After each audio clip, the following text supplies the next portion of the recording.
សួស្តីមិត្តភក្តិបងប្អូនទាំងអស់គ្នាខ្ញុំផលិតវីដេអូលើកនេះដែរគឺខ្ញុំចង់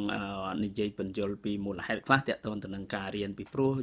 មានបងប្អូននិស្សិតយើងហើយក៏ដូចជាសិស្សមួយចំនួនដែលគាត់និយាយថាមានបញ្ហាទាក់ទងនឹងរៀនណាពេលខ្លះគាត់គិតថារៀនអត់ចេះហើយខ្ញុំនិយាយនេះមិនមែនខ្ញុំអះអាងថាខ្ញុំនឹងជាអ្នកបកកាយជាអស្ចារ្យដោយសារតែខ្ញុំជាមនុស្សសាមញ្ញ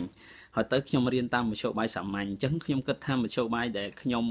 ធ្លាប់ធ្វើបានហ្នឹងហើយខ្ញុំគិតថាអ្នកទាំងគ្នាអាចធ្វើបានដែរពីព្រោះប្រភេទជាមនុស្សសាមញ្ញហើយខ្ញុំសូមនិយាយបញ្ជាក់ថាខ្ញុំអត់សម្គាល់ទៅលើអ្នកដែលបកកាយទេព្រោះអ្នកខ្លះគាត់បកកាយអញ្ចឹងគាត់បកកាយពីក្មេងមកហ្មងអញ្ចឹងថាគេថាមនុស្សឆ្លាតអីចឹងណា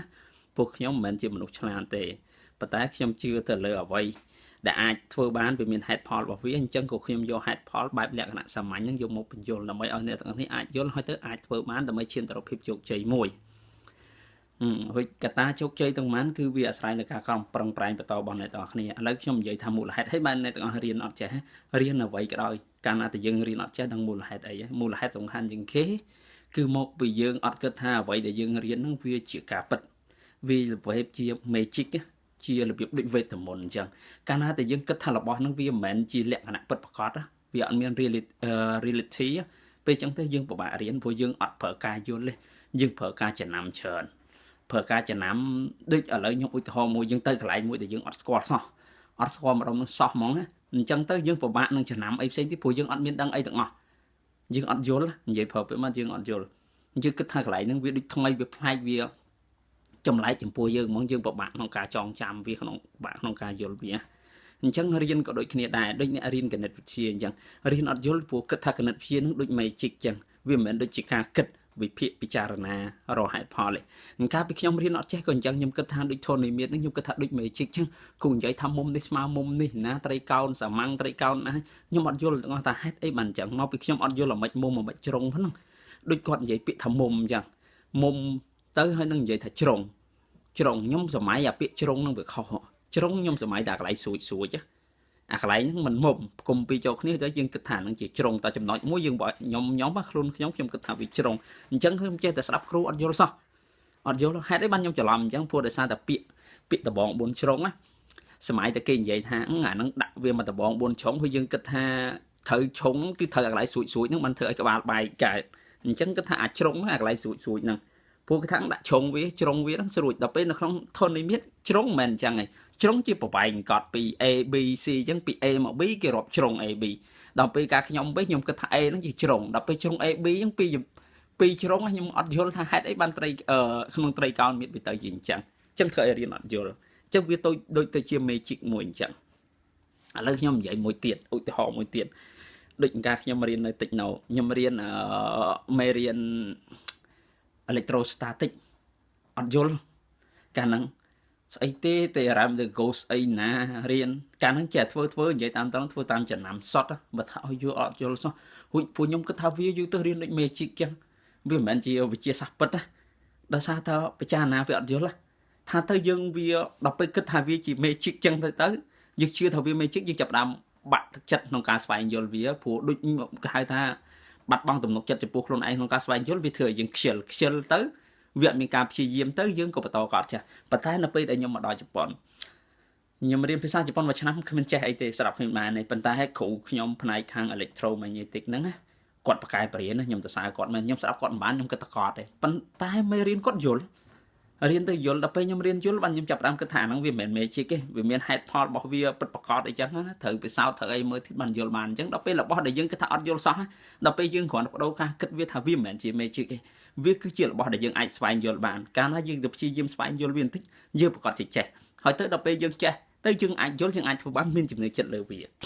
ខ្ញុំនិយាយឧទាហរណ៍មួយទៀតរឿងរបស់ខ្ញុំផ្ទាល់ខ្ញុំចូលរៀនដំបូងនៅ college ឆ្នាំទី3កាលហ្នឹងមានមុខជាមួយដូចជា algorithm តាក់ទងនឹង programming ខ្ញុំរៀននៅខ្មែរក៏អត់ចេះដែរ program ហ្នឹងអត់យល់ហ្មងព្រោះមនុស្សអត់អាចស្គាល់ computer ផងបានប៉ះ computer ដំបូងនៅឆ្នាំ2007ពេលមករៀននៅភ្នំពេញលើកដំបូងពីមុននោះមិនដែលបានប៉ះ computer មិនផងចឹងអត់យល់សោះទៅរៀនដំបូងប្រឡងបានតែ58លើ100 ប្រឡងលើកទី1រួចជំនាន់ហ្នឹងដើម្បីទៅតអាហារូបករណ៍បានគឺទីមទាបន្ទុកចាប់ពី80ឡើងខ្ញុំភ័យកាលខ្ញុំថាចប់យ៉ាងហ្នឹងខ្ញុំទៅជួបគ្រូសួរថាមិនបានអញ្ចឹងគ្រូថាមកពីខ្ញុំអត់រៀនថាខ្ញុំខំដែរប៉ុន្តែខ្ញុំរៀនអត់យល់ខ្ញុំគិតថាវាដូច magic អញ្ចឹងខ្ញុំគិតថា programming ហ្នឹងវាដូចជាយើងត្រូវចំណាំត្រូវអី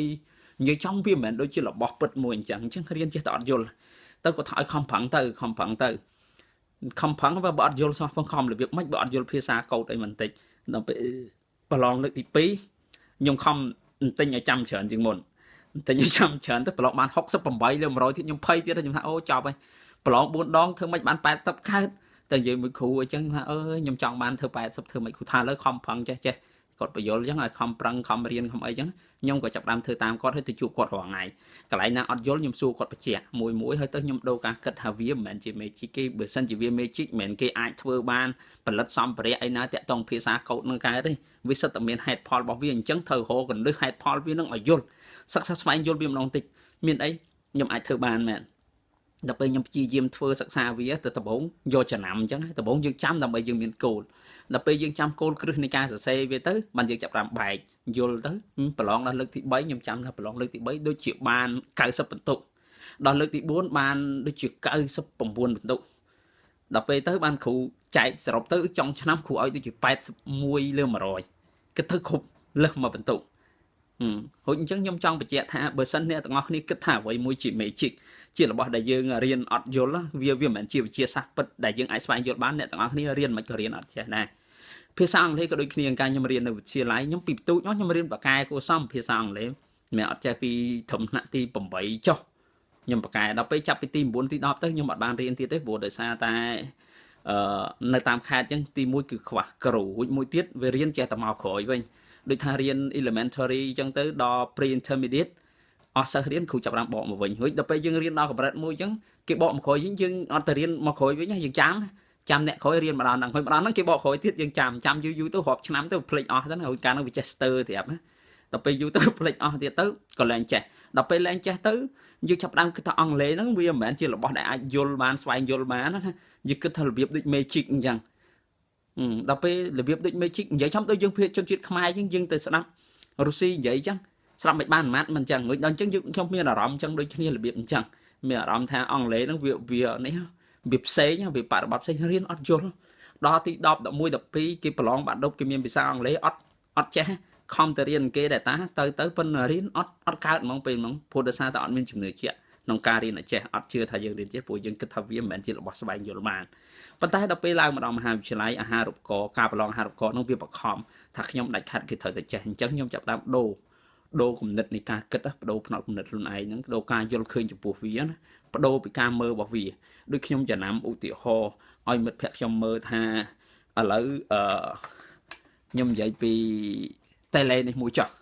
នៅពេលដែលយើងមើលពីមុខយើងឃើញរូបរាងអញ្ចឹងប៉ុន្តែយើងសាក់ដូរតម្រង់មើលយើងតេឡេរាងចេះហេប៉ុន្តែបើយើងដូរមួយជ្រុងទៀតយើងឃើញតេឡេរាងចេះ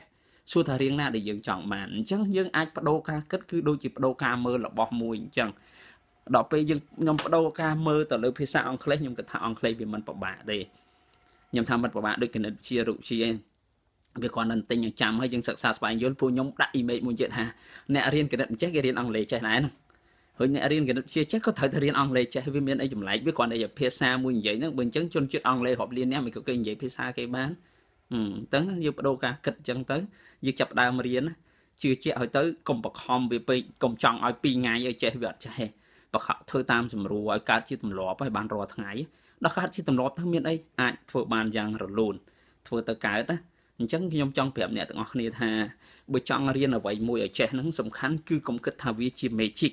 កុំគិតថាវានឹងជាវេទមន្តជាអភិនិហាវាគឺជាវិទ្យាសាស្ត្រពិតដែលយើងអាចធ្វើការសិក្សាស្វែងយល់ប្រើគំនិតក្នុងការពិចារណាបានដូចគេនិយាយថារបៀបបែប critical thinking យើងអាចគិតពិភាក្សាទៅលើវា